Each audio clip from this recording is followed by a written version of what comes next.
It is 6:30. Allegiance to the flag of the United States of America and to the republic for which it stands, one nation, under God, indivisible, with liberty and justice for all.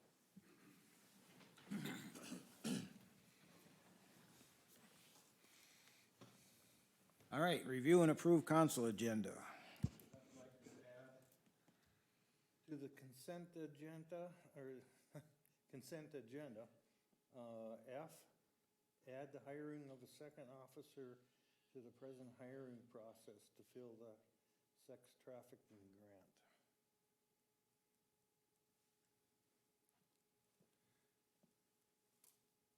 For a second? I'll second. All right, we just add that to it then. All right, any other things? We have a motion and a second to approve that. All in favor? Aye. Opposed?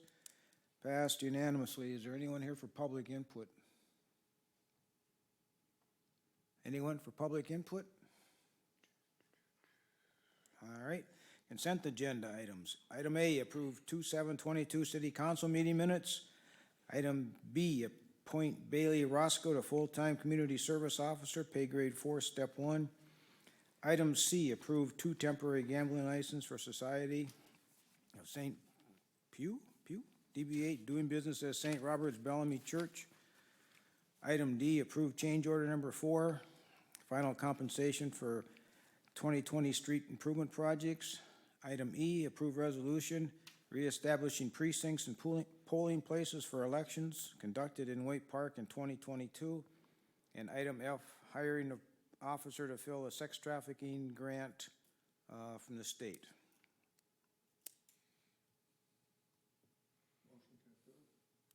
I'll second. Further discussion? All in favor? Aye. Opposed? Passed unanimously. Regular agenda, item A, preliminary and final plat, Riverview Lofts. Mr. Mayor, council members, this is a follow-up to the Riverview Lofts project. You may recall it was rezoned fairly recently to RM12 to accommodate the two-story apartment building at the end of 2021. However, it wasn't platted, so we knew that it would have to be platted before we could issue any building permits for it.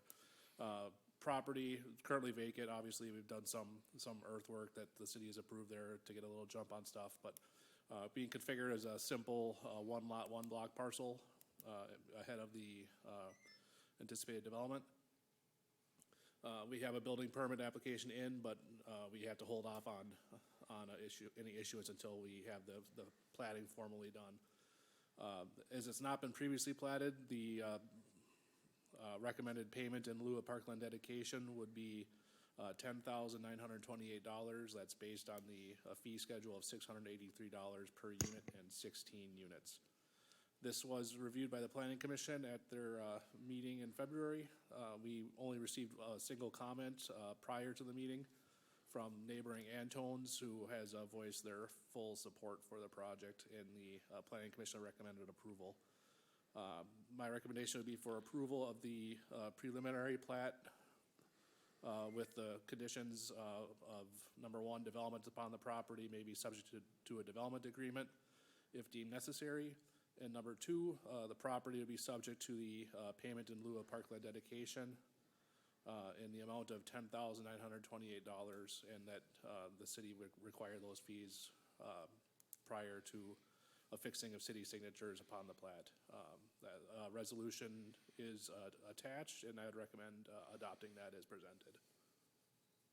Council? I'll move to approve the resolution. I'll second. I got a question. Go ahead. According to your plat here, the east border of this property is going down the roadway of Antone's. Is he gonna give him Enough.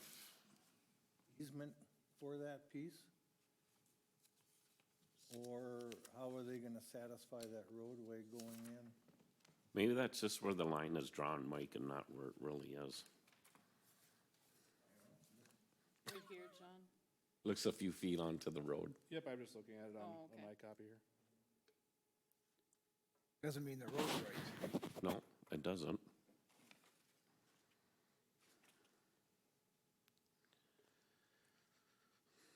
I believe that's, assume it'd I be believe that's pretty- most likely an encroachment of the driveway onto the Rakshani property from what it looks like. So that's up to them to resolve. If there's a discrepancy, they'd have to resolve it privately, but they're in good standing with it. Antone's has been somewhat of a partner in this, in working with the Globe Enterprises, and they have not presented any issues with it. I'm just worrying about the Yeah, it's worth future, noting. if there would be different owners and different things, and Yep. it came up at that abstract that line is halfway down their road. Sure. And that happens from time to time, especially with things that are long-standing. It's not unheard of that there's sometimes a few feet on one side or another when it's actually gets surveyed and someone takes a hard look at it. Don, where would normally would the people living there access their building? Would that be off in the front, off the frontage road? Yeah, I believe the access is gonna be off the frontage road, towards the western side a little bit more. And I think they've been working on cross easements, potentially with, Riverwood as well. It's not a done deal yet, but it's something they've been discussing. Okay, thanks. Any other discussion? I have a motion and a second. All in favor? Aye. Opposed? Passed unanimously. All right, item B, a variance, reduced minimum lot area in A1 rural residential area. This request was submitted by Bob Zabinski, again related to the minimum lot area in the A1 agricultural rural residential. The standard minimum lot area in that district is 10 acres. The request is to allow a 5-acre newly created parcel for Mr. Zabinski's property at 2705 County Road 6. The purpose of the new parcel would be allowing his son to construct a new dwelling on the property so that he can serve as an eventual caretaker for the applicants as they intend to grow older and age in place in their existing home for as long as possible. The 5-acre plot is requested instead of the 10-acre minimum, as the excess land associated with 10 acres would complicate future matters involving the family farm operation. If the variance would be ultimately approved, the property would then be platted accordingly, which could potentially accommodate a previous approval for sale and development of a northern portion of the property. You may recall that there was a conditional use permit approved previously for a landscaping company in the northern portion. That's still kind of in discussions. Platting is required prior to issuance of building permit, except in very limited circumstances. While we have the option to pursue an administrative lot split for the property, assuming a variance would be approved, that only splits the property. We would still have to plat it before we could issue a building permit. But if there's a desire to do it swiftly for some sort of banking purposes or something, we can do it administratively and then come back and plat it later. That's an option. The existing city ordinance in the A1 district does make an allowance for construction of separate accessory dwellings as an accessory use to a primary dwelling on agricultural properties on the same parcel. The idea in those instances is that they're used for a farmhand or a caretaker for the property. I did discuss that with the applicant, but through discussions, it was indicated that having the property as a separate parcel, as small as possible, would be more viable for future dealings and potential eventual separation of ownership of the parcels and the farm property. I am sensitive to the desire for folks to age in place and have that as an option, and I am supportive of that request.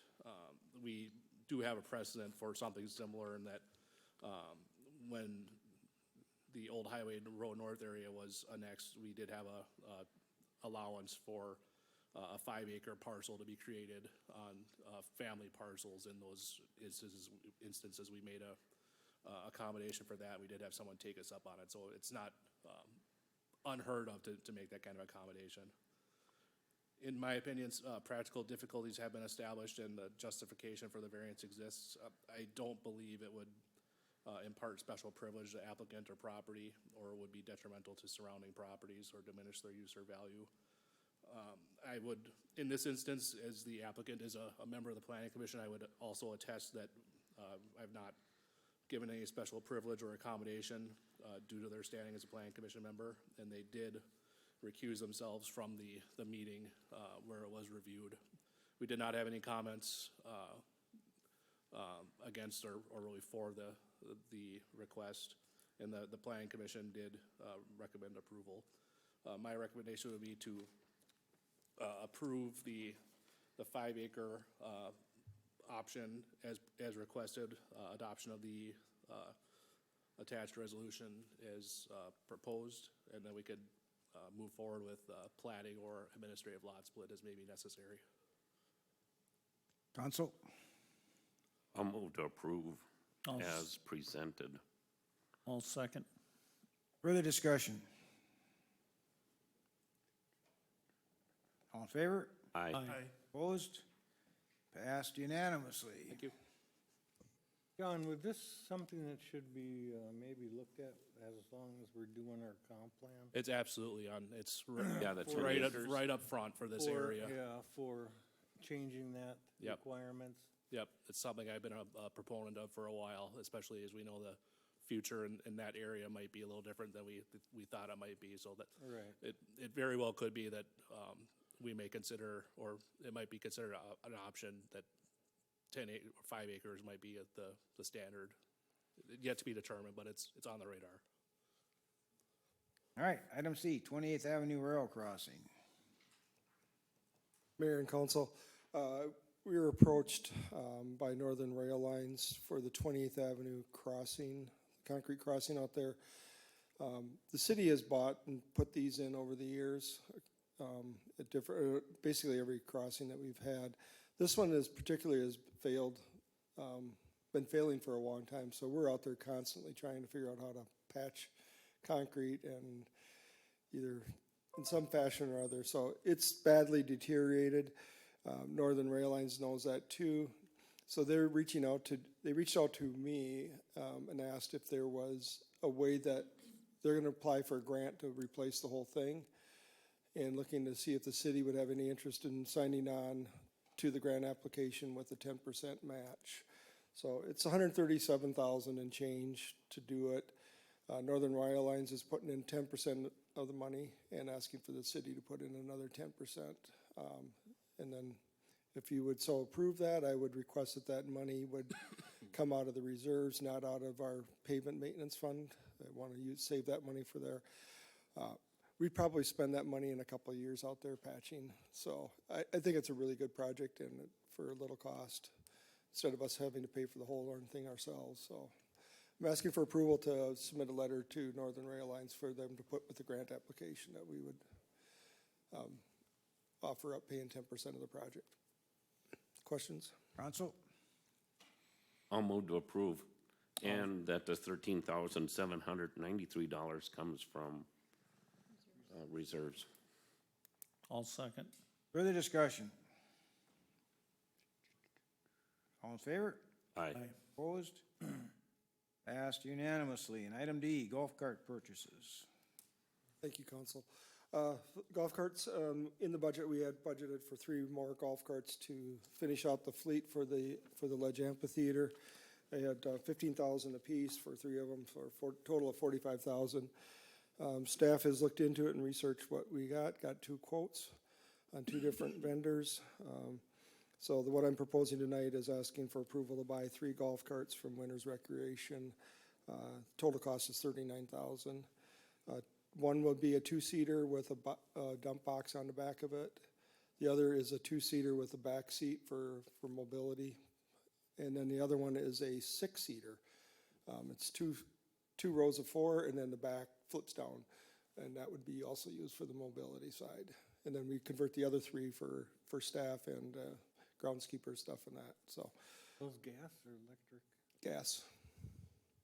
Did you mention where the money comes from, and I just didn't quite hear? Budgeted? Yeah, Okay. this was budgeted, Frank. And what's gonna make the total golf carts then?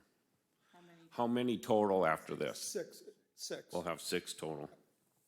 Yep. PD's actually gonna commandeer one of the 6, so day of show will be fine, you know, when we're running. Once the show starts, then we don't need all of them out there, but Are they gonna have white tires on them, white rubber? no. But those aren't the ones that are causing the problem. Well, I can tell it's big, like either skid loader or It- somewhat big herringbone tires. It was the side by side. Yeah. Yeah. You gotta put booties on that. Our other stuff has white tires on it that we use for the lift and the, Council, what's your wishes? Make a motion to approve. I'll second. Further discussion? All in favor? Aye. Aye. Opposed?